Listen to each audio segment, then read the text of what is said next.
Hi, welcome to Moments That Matter. I am Jane Smith, and I'm here today with my guest, Debbie Prediger. Welcome, Debbie. Hello, Jane. I'm super excited for this. Yeah, it's going to be amazing. So, Debbie is an empowerment leader strategist. She's amazing.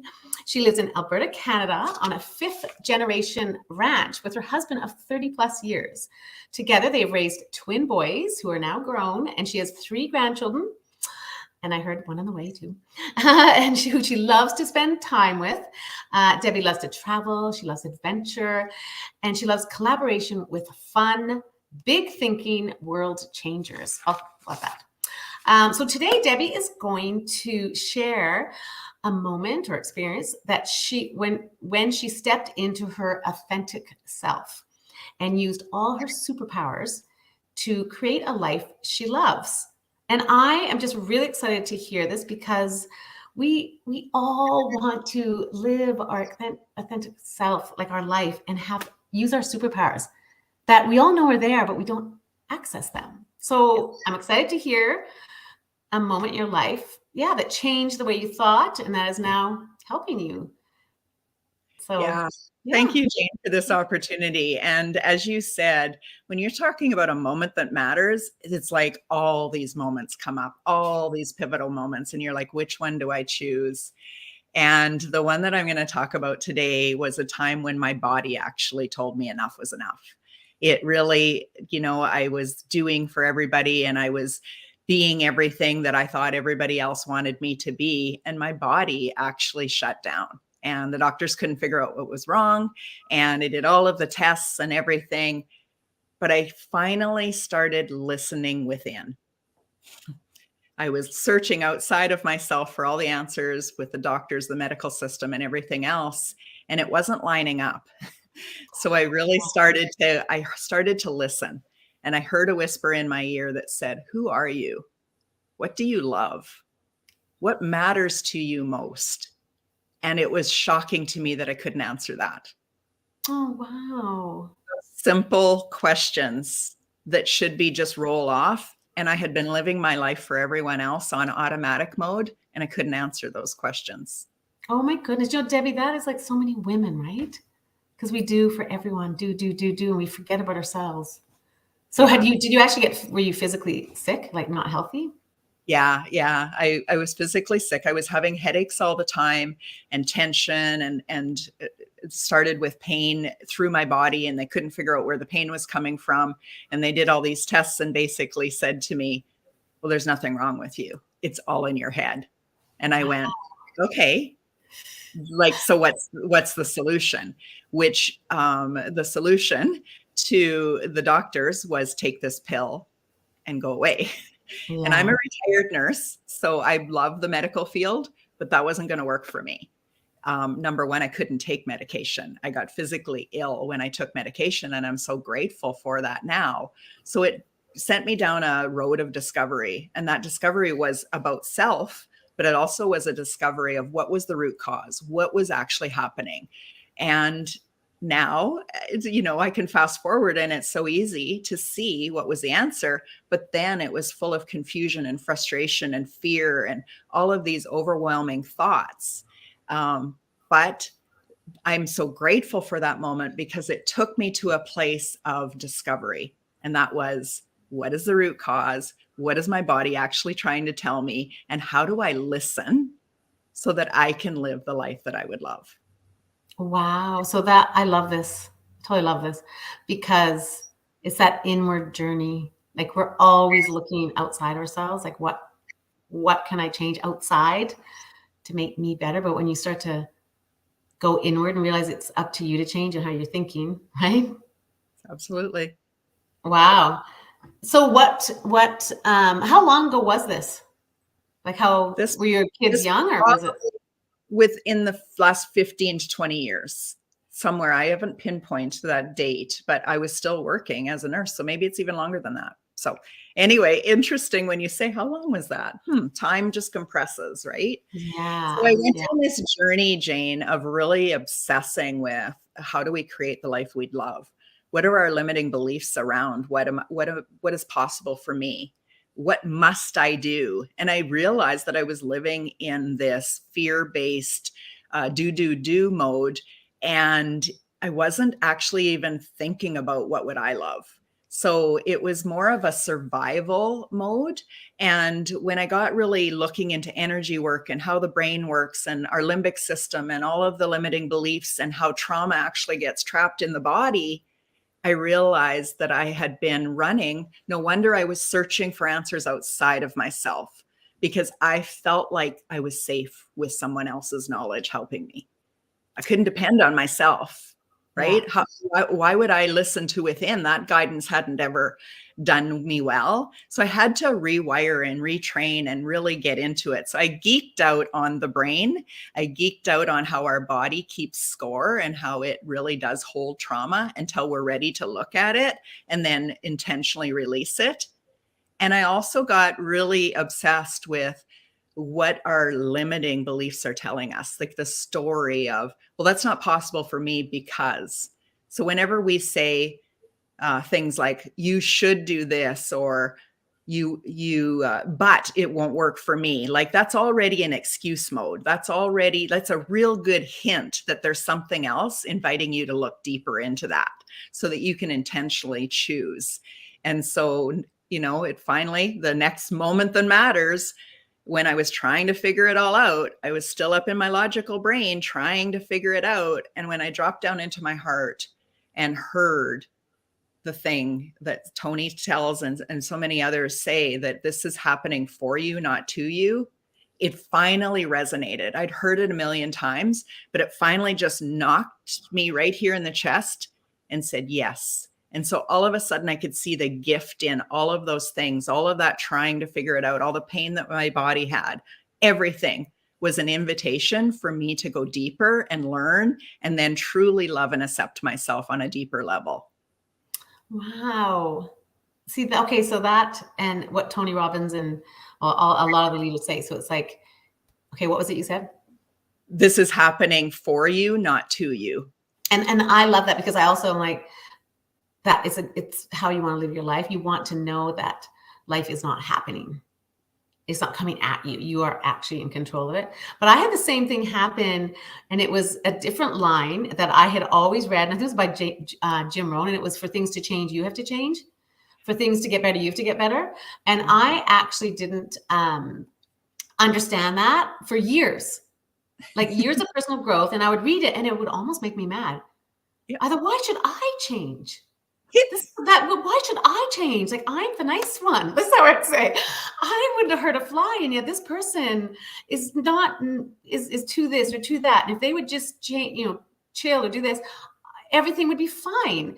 And literally years of personal growth. And one day, after reading that Jim Rohn thing over and over and over, I read it so many times, it clicked one day, just like you said. And it was like, oh, I don't have to change who I am.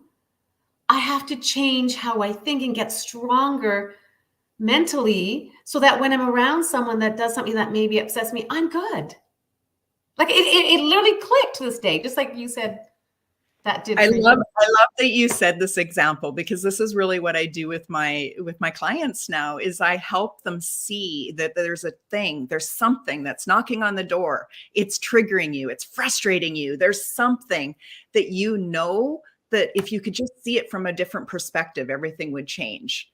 But when we are in victim mode, when we're in excuse mode, when we're in survival mode, we are not in our highest consciousness. We can't see and hear and know the things that are right there with blinders are helping us. Like, it's been knocking on your door, whether it be your physical body that's been like, okay, there's something here you need to listen to, or something that just pisses you off.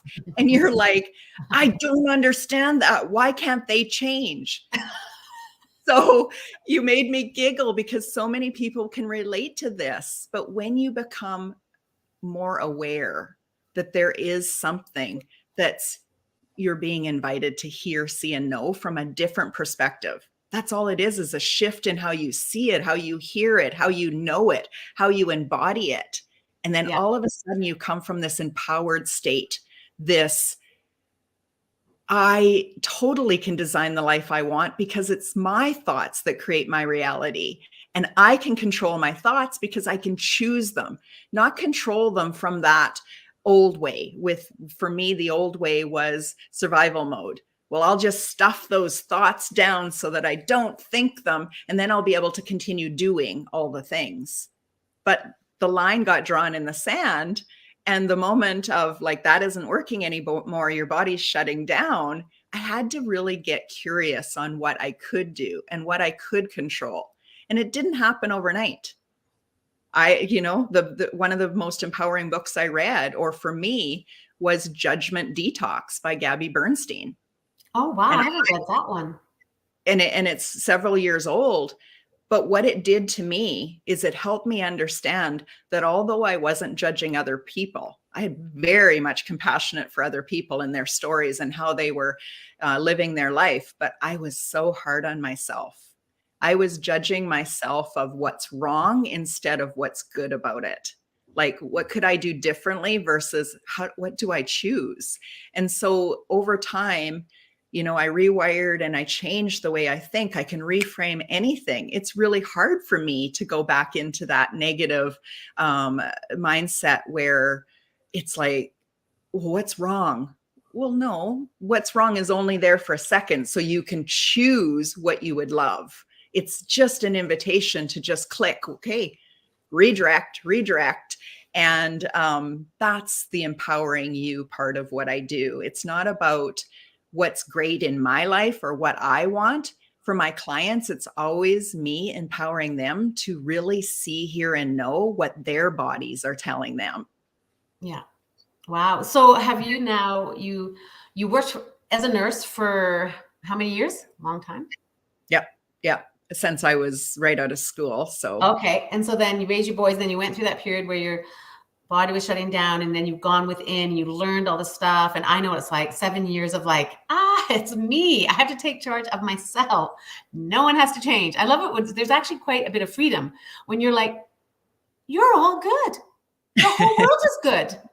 I have to change. It's like this, like, and I think it's like Michael Singer or one of them that's like, and it's almost comical when you think, well, when you act this way, I'll be happy. And when the sales clerk is nicer to me, I'll be happy. And when the waitress is not so late, I'll be happy. And when my sister's this, I'll be happy. And it's like, no, you just have to change yourselves, actually. Like which is, I found it free when I'm like, oh, you mean everyone's fine? Yeah. I love what you just said there. And for me, I call it freedom of choice. It's all of a sudden you have this choice of how you see things, the choice of what's the triggered reaction when something does. So for me, no, there's no longer triggered reactions. There's no anger and frustration and jealousy and all of the yuck feelings. There is interesting. I still can go deeper here. There's more to master here. There's something still here that's in my body and in my energy field, and I get to choose how I see this. So sometimes I'm being invited in a not so pleasant way. There's still a pain in my body that shows up. In fact, just recently, and as we upgrade and as we expand our consciousness, this happens. And just recently, I had a really bad pain in my hip. Now, one of the stories that you may or may not know about me is that I ended up in a hospital when I was a young child, and I was taken to another hospital that was 3.5 hours away from my family. So we didn't get to see each other, and I was a very young little girl. And so this was before I became a nurse. It's the reason I became a nurse later in life. Oh, okay. And that problem had to do with my hip. So if you go back to, your body keeps score and your body is always speaking to you, and energy gets stuck in a certain part of your body for a reason. There is a reason that your heart hurts or your lung area hurts when you're grieving. There's a reason that your back is hurting when you don't feel like you have support. There is many reasons. So here is my hip. And what is hips? It's where you're the root, the foundation of you, the safety, the nourished person, the being able to receive, the flexibility of moving forward. That's all in your hips. So it was my next level. And I was interested that I can look at that and go, oh, my hip's hurting. I need to make this stop, versus the reframe of what is my hip telling me right now? And what is there still there that's I'm ready to let go of? It's come to me, tapped on my door and said, look at me. And now I'm looking. So how do I love my hip, love the pain, and say, thank you for the message that it sent me. And then just like that, it shifts and it's gone. Oh my goodness, I love you, seriously, because this is exactly how I think. This is exactly everything I've learned. And it's like, it's because I'm listening to you talk, is you have such great awareness of how you feel and how you think. And which I've worked so hard to get to that point too, where something triggers you. You're out in the world, or you're doing something, and you get up in the day, and it's like, whatever's going to happen. And it's all these lessons. It really is lessons on spiritual growth your whole day. Michael Singer says, just get up and go out in the world. Your lessons are going to come at you. And it's those triggers, or something happens. You're like, well, that doesn't feel good that person said that. Why did that make me feel icky inside or not good? And so instead of getting your brain going like, la, la, la, and you're all like mad at that person and thinking this, you think, well, why? Michael Singer calls it low hanging fruit. As you go out in your day, they come at you as little lessons, and you just stop, become aware that this thing that person said is making me feel not good. Why? And then I feel like maybe you can do this too. I'm sure you slow your thoughts down. You separate yourself actually from the thinking mind, right? There's a separation that happens. And I always do this. I go, well, that's interesting that I'm going to say sister, because we had issues before, but we're good now because I changed. Now I could slow my thoughts down and separate and be like, not take it personally, just be like, she's fine. It hit me because of something from when I was a kid or something. And then you let it go. You go back and you think, I'm releasing that. I'm not holding on to garbage anymore. Right. And so it's like all throughout the day, little things. I love that you said we're being invited through just experiences, life's experiences. So the old me would have said, why is this happening to me? It just continues to happen.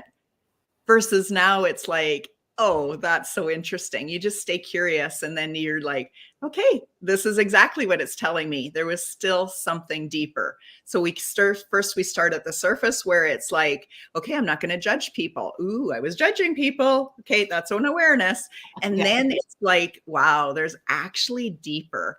And so you said something there, and I just have to take myself back there. It was that moment of clarity, of that awareness even got deeper, that awareness and the willingness to see it from another angle, from another perspective, because if we get into that victim mentality, which I think we've all lived there at some point of our life, when we get into that and you get up in the morning and all of a sudden you spill your coffee, it's like, okay, spill my coffee, clean it up. An hour later, you go out to your vehicle and the tire is flat. It's like, oh, why is my day so ruined? When you're an aware person and these same things happen, you can shift. You have more resilience. You have more patience. You're aware of, like, maybe I'm just meant to stay home today. Like, come on here. Like, there's too many things. You can giggle at them and play and not come from that so serious place. That logical brain that's trying to go, if I do this, this will happen. Like, that's a perspective. That formula, that conditioning in your brain is a perspective that kept you safe at some time. So you have a meaning attached to an experience. And what if that wasn't true? What if there was another way to look at it? And so me and you could talk all day long, because when you start seeing it from an empowering point of view, a perspective that says, what's the gift in this for me? What shifts can I change in order to create the reality that I would love? Now you have this freedom, this power, this empowering choices. And with that becomes more confidence, more clarity, more courage. You're bold in your decisions, your actions, and life just starts to explode for you. Amazing. Oh, I'll have to have you on again, and we'll have to do another talk about something, because as you say things, I want to be like, oh, but like, I remember when I'm an affirmation person. Like, in the morning, I drill, today is going to be a great day. Like, my husband almost laughs at me every morning. Today is going to be a great day. And I started doing it years ago, because like this one day I did it, I was drilling it into my head. just remind me when you said spill the coffee and then flat tire and things can go wrong. And then your brain's like, why is my day going wrong? And then you're thinking it's going wrong and then it keeps going wrong. So, but if you say today is going to be an amazing day, and then I did this for a long time, then I went up the hill hiking and I got a stomach ache, and then I tried to get home as fast as I could. Then I fell and cut my arm and I was laying in the mud, and I'm like, no, today is going to be a great day. I declared it. And I got up and I wiped off the mud and I took the blood, and I was mad almost. I go, today is going to be a great day no matter what. And I started looking for all the good because I knew it was going to be a great day. But in the past, it would have spiraled me into this day sucks because everything's going wrong. But I thought, wow, when you declare it, you look for things that are going to make it a great day. Like, oh, like the sun was out and whatever. That's a whole nother thing. So powerful, Jane, because what you said there, when you declare it, you're looking at it differently and you've made a decision. You're like, I know that I have the power. You stepped into your power and you demanded it. It's like that a tenacious child that gets what they want. We decided that life was going to be the way we want it to be. Now we just have to give ourselves permission to dream and create that life the way we want, not the way that we're doing it from a reaction point of view. Right. Like keep everybody safe and quiet and all this stuff. And that's a learned behavior. When we recognize we have choice, everything changes. And when you change, your world around you changes. They shift and they grow as well. Yeah. And I truly believe every single day can be completely, you can live full of joy every day. And so some people, when I'm all like, every day can be a great day, they're like, no, that's not true. I'm like, yes, it is. I have things happen to me. I have things like I wipe out or flat tire, things go wrong in my family, and I still can be grateful and have joy and rise above it and not go crazy. And just like, this is experience. We can get through this lovingly, full, so it's not like I have everything perfect all the time. It isn't. I think differently now. Anyway, we should probably go because we could talk forever, but I don't know if you have a quick answer to this question.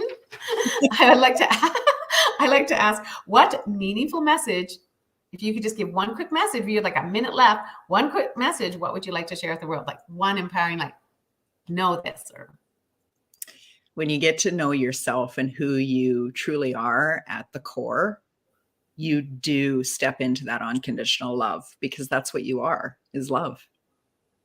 Oh, that's good. I love it. Okay. And favorite book?